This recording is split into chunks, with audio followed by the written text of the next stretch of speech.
You can talk about your thoughts then.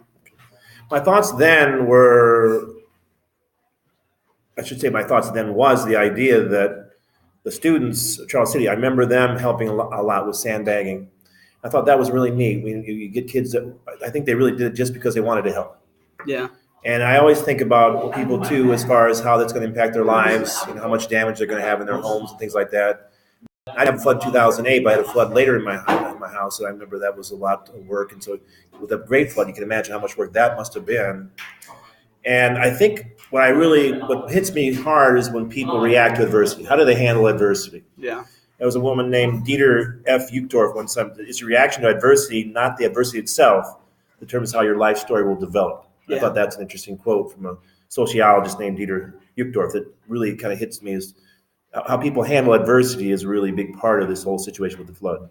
So is that like how your thoughts have changed to the present day? Present day, you wonder, what you think about who should step in, who in the community can help out. Is it the government's role? Is it individual people's roles? Community efforts. I think it really speaks to today as to how good a city you have. Do people come together and form some kind of coalition to help people in these situations? Yeah. What I always hear around town is, hey, do you remember the flood in 2008? Like, Yeah. what do you think the lasting impact is on Charles City in the future? I just think an awareness that we have to do a better job when these situations happen. So just how to handle it.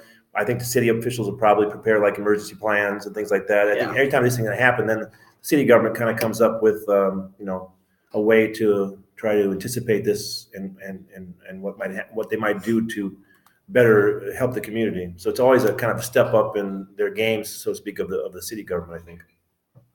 Okay. I'm a lot of questions, so thank you for letting me Yeah, interview. thank you. Yeah, you